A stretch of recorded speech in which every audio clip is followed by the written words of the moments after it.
The 6'10" junior forward had been out the entire season since undergoing surgery on his ankle in October. But Tillie returned and played 9 minutes in Gonzaga's last game against Santa Clara, 5 points, 1/2 from three-point range, 3 off. Rebounds, 2 blocks. Tillie's minutes will steadily increase, and he has a chance to take Mark Few's squad to another level.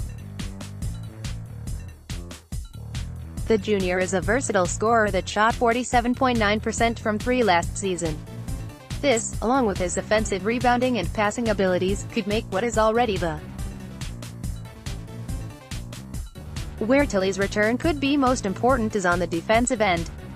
Arguably the team's best shot blocker last season, the forward's defensive rebounding abilities could make the most impact. Gonzaga was 16th in def. rebounding last season but is currently only 191st. Some of this is due to losing Jonathan Williams, but Tillie's 17.4% def. rebounding rate last season would rank first among major contributors on this year's team. He will definitely provide a boost. It will be interesting to see how often Mark Few plays lineups with Tillie at the 4 position and Brandon Clark at the 5. Tillie's versatility on both ends could make this successful.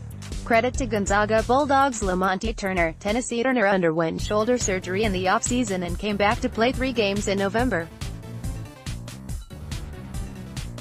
He really struggled, shooting only 5 to 20% from 3, and then sat out the entire month of December.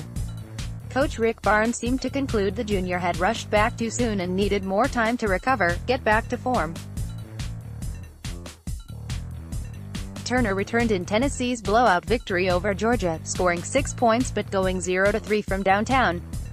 If Turner can recapture the scoring ability he had last season, he could take Tennessee's ceiling from a Final Four to a national title. Turner was arguably the team's best shooter last season, making 39.5% of his threes and 88% of free throws. Turner had the second highest assist rate behind Jordan Bone of any returning player for the Volunteers. He can take some playmaking pressure off of Bone, who's been asked to carry the load this season at the guard position. Even though Grant Williams and Admiral Schofield are them.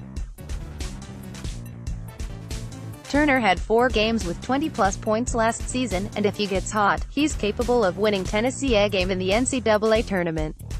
Credit to ACC Digital Network. Phil Kofur. 6'8" senior forward Phil Kofur suffered a foot injury in the preseason and missed 10 of the first 11 games.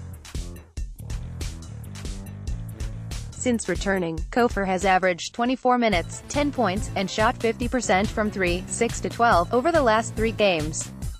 If Kofur can get back to where he was last season, he'll provide a consistent scoring presence for the Seminoles.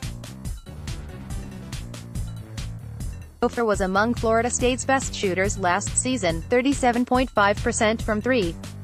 His presence will likely boost the team's 3P% going forward, currently only 33.6%. He'll also provide some rebounding help down low for a FSU team that's only 175th in defensive rebounding. Averaging 12.8 points per game last season, first on team, Kofur scored 10-plus points in 23 35th games. FSU shares the wealth, as no player is averaging more than 12.1 points per game this season. Terrence Mann. But Kofur is probably the one player that the Seminoles can count on to put up points in any given game.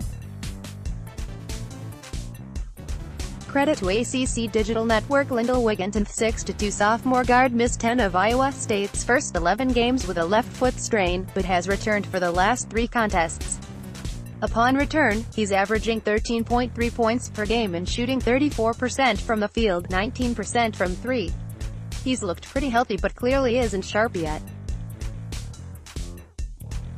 The transition may take some time, as Iowa State has been playing at a high level without Wigginton contributing. Therefore, Coach Steve Prohm may not want to shake things up too much. But as good as the Cyclones looked against Kansas, I think they will need Wigginton to be a significant contributor if they want to make a deep run in March. Wigginton was the lead ball handler last season, averaging 16.7 points on 40% shooting, 41% from 3. The guard scored 20-plus points 13 times last season, providing valuable offensive upside. Credit to Big 12 Conference. The sophomore probably had too much burden as a playmaker, and it showed with a rate of 18.7% compared to a 17.7% assist rate. But the Cyclones have more playmaking options this season, see chart, which should allow Wigginton to focus more on scoring. The sophomore could be perfectly suited as a six-man scoring threat for this squad. Next, top 25 power rankings. All statistics used in this article were found via Ken Palm and are up to date through the games completed on January 7.